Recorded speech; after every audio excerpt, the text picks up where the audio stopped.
Hello and welcome to another episode of EKU Online's eCast series. EKU Online's mission is to change lives by providing access to affordable and high-quality degree programs in meaningful disciplines that positively impact our society. We thank you for joining us. Today, our guest is Dr. Beth Polin, who serves as Associate Professor in the Department of Management, Marketing, and International Business.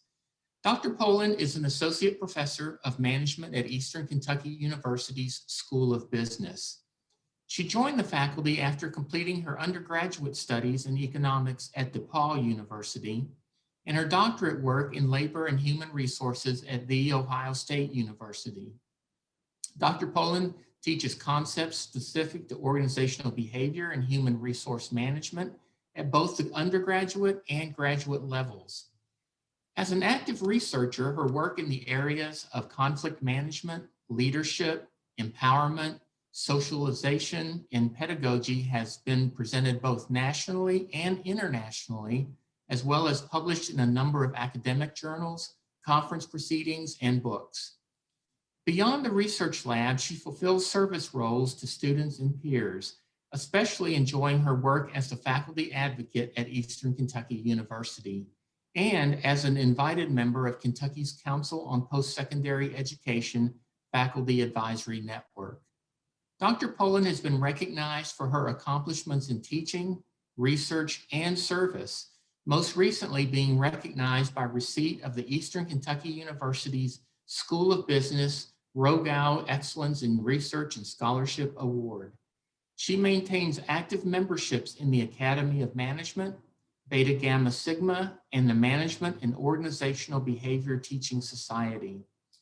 Well, welcome, Dr. Polin, and thank you so much for your time today. We sincerely appreciate it. Well, thank you. I'm looking forward to this conversation.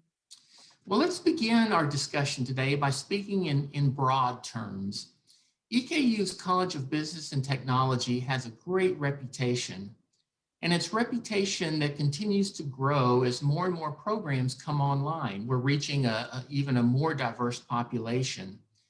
Would you please briefly speak about the online degrees and certifications that are offered through the college, and maybe a little bit about the student demographics? Like, what kind of students are drawn to online programs here? Yeah, those are great questions. And we are so fortunate in the School of Business that we can offer 6 degree programs online. And I'll just mention those and tell you a bit about each. We have a bachelor's degree in accounting. We are proud that our graduates are prepared to sit for the CPA examination. We also have a degree program in finance, and this is one of the few programs nationwide that is aimed at prepping students for the CFM examination, the Certified Financial Manager examination.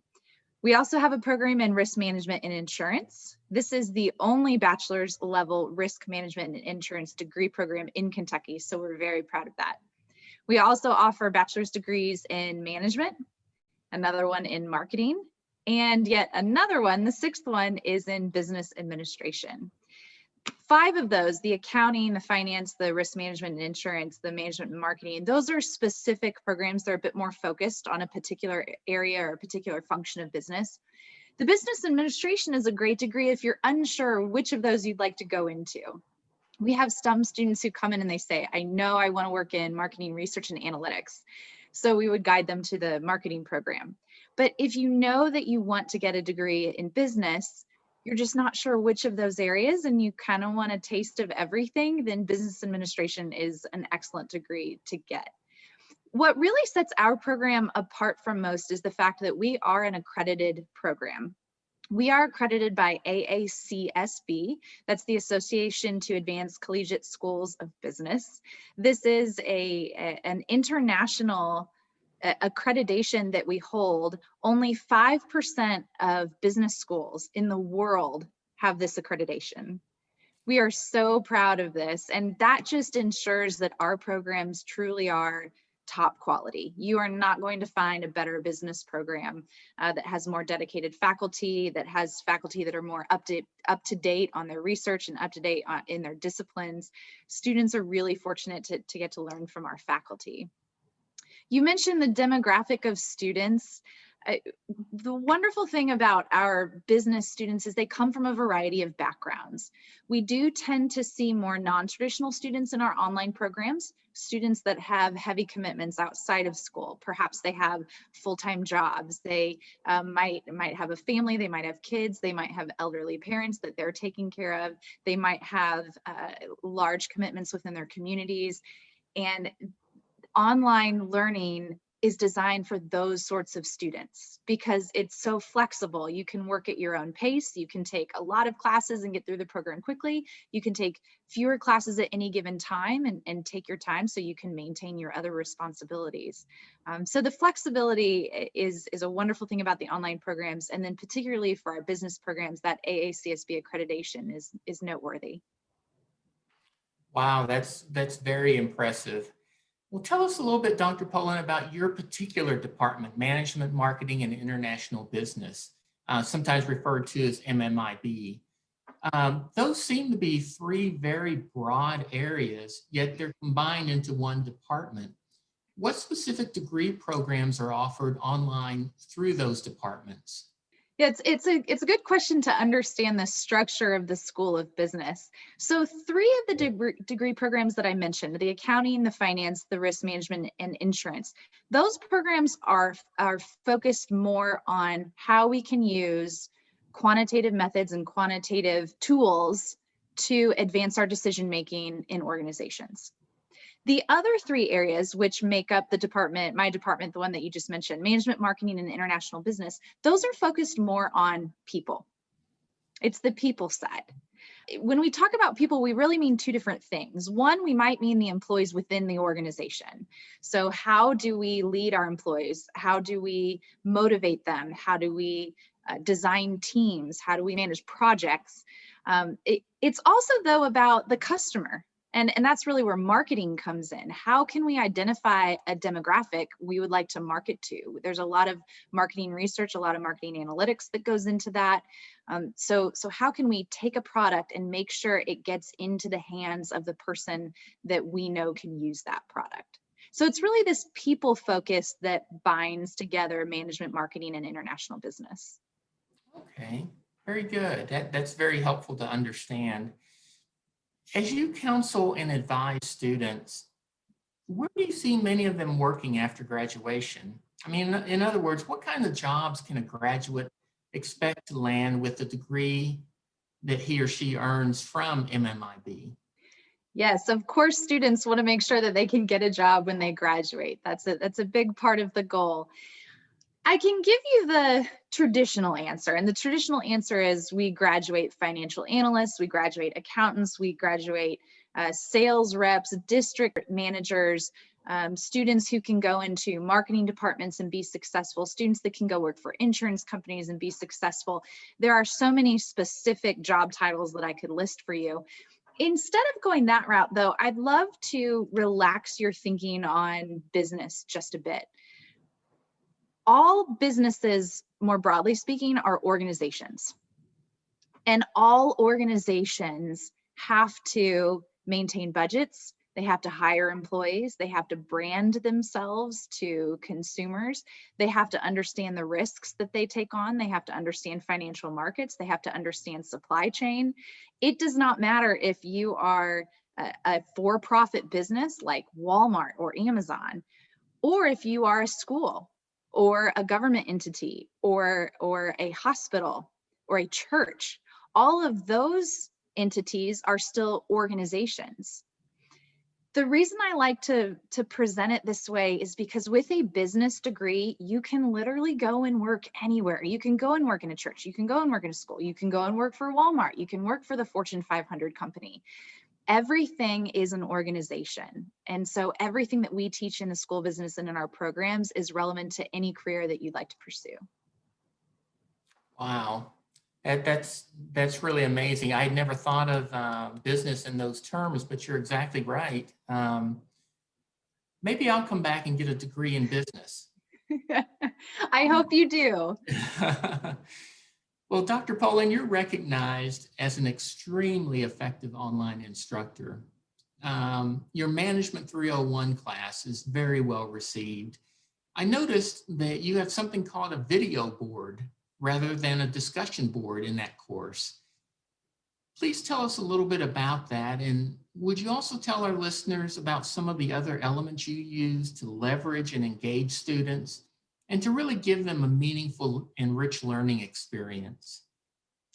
Absolutely. Well, first of all, thank you for those kind words. I thoroughly enjoy teaching. I thoroughly enjoy working with students. Perhaps one of my favorite parts of what I do is course design. I'm constantly looking for how I can improve courses, how I can engage students more. Generally speaking, just how I can make things more interesting. We learn better when we're having fun. So anything I can do to really pull the students into the material. I noticed about a year ago, I was disappointed in my use of discussion boards. And discussion boards tend to be an integral part of the online learning environment. Mhm.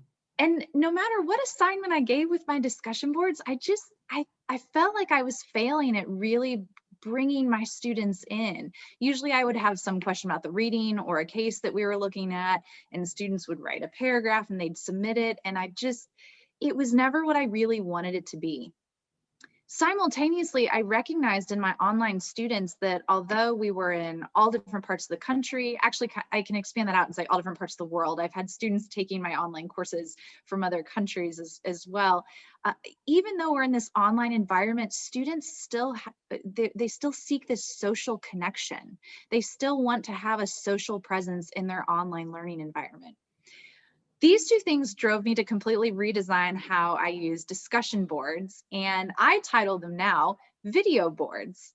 Whereas before I would give students, let's say 3 questions for the week, and they would write a paragraph about each and post it to the discussion board. And I'd encourage them to read what other students wrote and respond to other students. Instead of doing that, I now put my students in teams at the beginning of the term, and they stay with that team each week. Each week, the team is given those 3 questions that I would have given everyone individually. Now the team gets those 3 questions, and the team finds a time throughout the week that they can meet on Zoom for just about half an hour or so and talk about the questions. And I purposely write the questions so that they're debatable, particularly in management, which is what I teach. There's definitely wrong ways to manage, but there's also more than one right way. And I want my students to understand this. I want them to internalize this. So anything I can do to get them discussing these issues, I want them to discuss, debate. I want them to respectfully disagree. I want them to think critically and figure out these really complex topics that we cover. And so those are my video boards. They then post the video to the board. They can watch each other's videos, and then I watch their video, I watch their discussion, and I kind of chime in and give them follow-up questions and push them a little bit more on areas I want them to continue thinking about. It's turned out to just be a really good assignment. Students respond well to it. They have fun with it.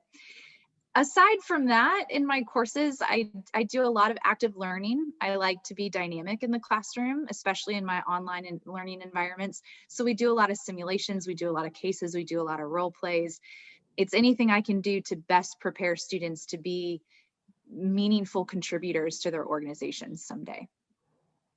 Well, as long as I've known you, you've had a passion for online teaching. And I'm just curious, what do you enjoy most about online teaching? There's so many components, but what is it that you like the most about it?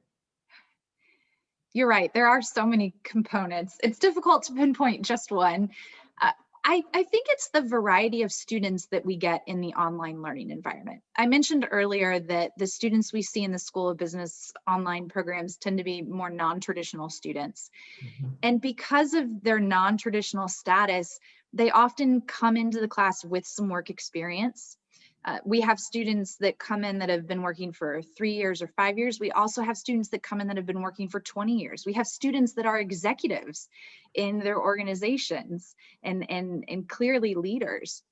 We also have students that have been involved in so many community activities. They're involved in government entities. They're involved in their children's schools and the PTA. They're involved in scouts with their kids. The students come in with just this wealth of experience.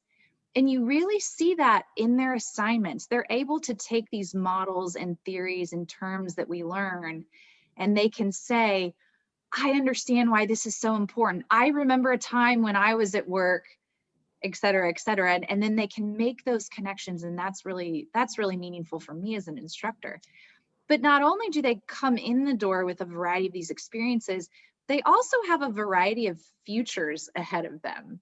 We see our face-to-face students in the school business, they tend to go into more of those traditional roles. They become financial advisors, they become human resource directors, they become marketing managers or sales reps.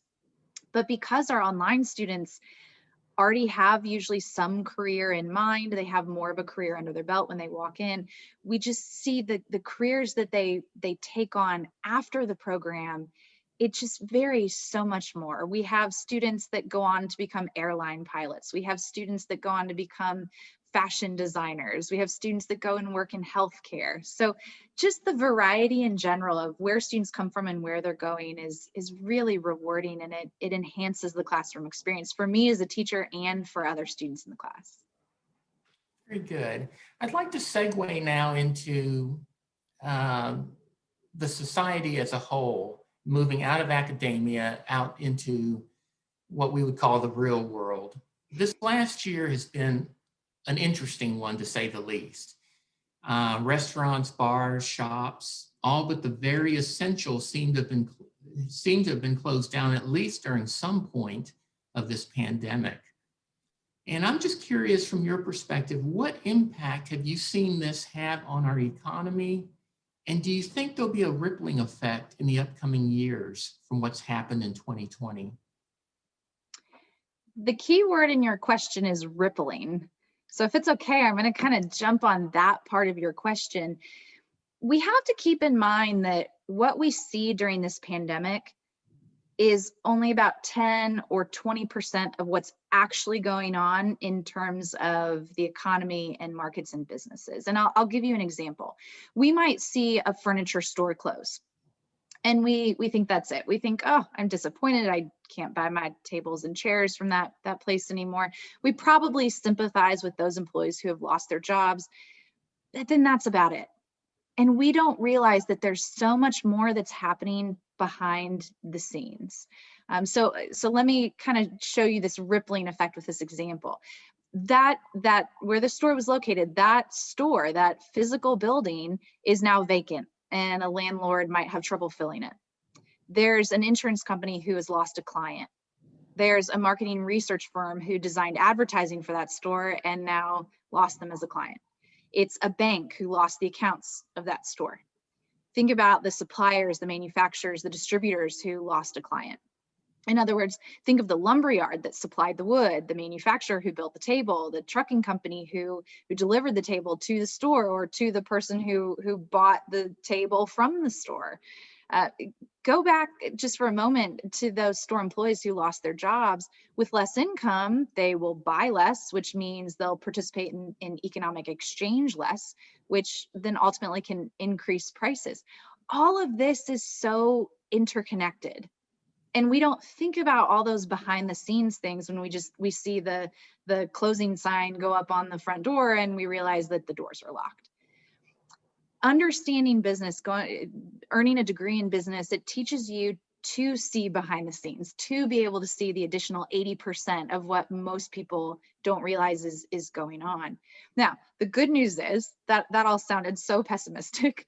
The good news is we can see incredible innovation that comes out of times like this. Whenever we see times of forced change, meaning there's some outside force, there's some economic force that really just turns an economy upside down, we see companies scaling back, but that means they're being forced to rethink their business strategy, how they identify customers, the types of products and services they offer. And when they rethink all of these things, it opens the door to new products and new services and new markets. And so I really think that while there are so many disadvantages to the pandemic, and it's definitely having a negative impact on the economy, the future is still bright, and there's a lot of meaningful change that can come out of this. That segues perfectly into this next question that I have for you. What impact have you seen the pandemic have on businesses in the management realm in terms of hiring, backfilling positions, creating new lines. In other words, has management become more cautious in their hiring practices because of the uncertainty caused by the pandemic? Or is there optimism now in the air as we begin to see some light at the end of the tunnel? Light at the end of the tunnel is a cautious phrase in and of itself, I'll say, because we're seeing the light at the end of the tunnel, but when you really understand that rippling effect that we just talked about, we're not close to the end yet. When we get the vaccine, when we're able to take off our masks, that does not mean the economy is going to be back to normal. It is going to take so much longer. Because of that, absolutely, the pandemic has made organizations more cautious in their hiring. Even companies who usually operate in what we call a certain environment, that means it's a low risk environment. Right now, those companies are operating in an uncertain environment or a risk environment. And these are all technical terms, but everyone has been forced into an uncertain environment. That means that risk is higher, which encourages us to contingency plan more. Contingency plan means we don't know where we're going to be in 60 days. So we have to plan for 3 different scenarios or 5 different scenarios. Contingency planning is a really important part of organizations, even in good times. But right now, we have to be so careful about our contingency planning. Getting back to your question then about the hiring, we see that companies have contingency plans associated with hiring. They've said, okay, well, maybe in 60 days, we'll be able to hire 5 new people. Maybe we'll be able to hire 3 new people. Maybe we'll still be in a hiring freeze and we won't be able to hire anyone, or maybe we're going to have to let 3 people go. So it really is just the entire continuum of contingency planning, and that is making organizations be really cautious. You know, to sum up management in one sentence, it's really about understanding how people think and how people feel. And that allows us to understand and even predict behavior. So to step back from your question just about hiring, keep in mind that management is also about managing the employees that we already have. And the way we manage employees has changed due to the pandemic. We've seen an increase in job security. Job security has become very salient, especially when the pandemic first broke. Employees were really concerned, am I going to lose my job out of this? And when we see job security come into question, we see stress levels increase. We might see motivation levels actually decrease because people are more worried about survival. They're not worried about being innovative and speaking their mind and encouraging change. They're just worried about, I need to focus on my task, make sure I'm doing what I need to do. So we tend to see, in some ways, innovation stall at the individual level. Motivation can decrease. We can see job commitment increase because our employees want to keep their job. But again, because that increases stress level, it can actually decrease performance. And in a couple sentences, I've listed so many important management outcomes that we're constantly looking for: motivation levels, commitment levels, performance levels, turnover intentions, or actual turnover. But all of this has been affected by the pandemic. So yes, the pandemic has made organizations more cautious in their hiring, but it's also forced them to change the way they manage the employees they already have. Wow, this is fascinating. You know, the term rippling effect, when I used it in the preparing for the questions, I never thought that I would see that come to fruition in the way you described it. That's absolutely amazing. Yes, it was the perfect word to use, honestly. So I'm glad you put it in the question. Good. Well, I want to shift gears a little bit because I know, Dr. Polin, that you are recognized as an outstanding researcher as well. Can you tell our listeners a little bit about your current research interests? Yes, and that is the best question to ask a professor. Professors love talking about their research, so thank you. This is where my heart is on the research side of what I do. So as we've noted, I am a management professor. My doctorate degree is in human resources and organizational behavior. Organizational behavior is more the psychology side of business. What I just said about understanding how employees think and how employees feel, then that will allow us to actually predict their behavior. That's a really powerful tool for managers to possess. Most of my research is on the organizational behavior side. So although I'm trained in human resources and org behavior, most of my research is in organizational behavior. I do have a journal article that's just coming out on leadership. I've done some work in empowerment. I do some work in pedagogy as well. I dabble in a few other areas, but my main area of research is conflict management. I am drawn to conflict situations, not because I love when things are going wrong, but because I have this desire to help employees improve their work environments, to improve their working relationships. This is what makes people enjoy coming to work every day, when they like where they work, they like their organizational culture, and they like seeing their colleagues. We are human beings. We break trust. Sometimes we did it purposely. Hopefully that's not too often, but more often than not, it's just an accident. We made a mistake and we broke someone's trust. We promised to finish our part of a project and we got busy and the deadline passed without us realizing, for example. So how can we work to restore that trust? Trust is within conflict management. Trust is a niche area that I focus on in my research. And within trust, a niche area that I work on is trust repair. When we talk about trust repair, we're really talking about three different things. Trust repair could come in the form of a payment of reparations. We see this all the time with companies like Amazon. Let's say they ship you a product and the product is damaged. So you call customer service and they apologize and they say, we can offer you 10% off this product, or they might offer you a discount on a future product. That's a payment of reparations. That's trying to repair trust and keep you as a customer by offering you something. Another way we can repair trust really focuses on future relationships, and that is putting into place some sort of agreement. It's usually a contract that says, we're going to make sure trust isn't broken again because we're going to both put our names to this paper that we're going to follow through on what we promise. And the third type of trust repair is the simplest. And interestingly enough, it's also the most effective. And that is offering some sort of verbal statement like an apology. It's incredible how often a simple, meaningful, focused apology can repair trust and get us back on track to building those meaningful working relationships that we need to make our work environment as a whole a better place.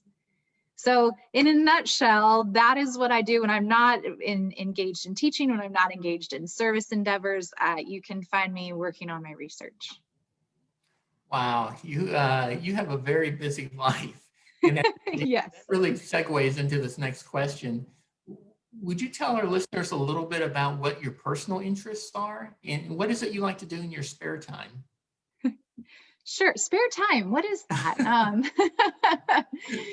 So I think I am very busy at work, and that leads me to have very little spare time. I think what causes me to have such little spare time, though, is because I have two daughters, age 2 and age 4, and they keep me very busy.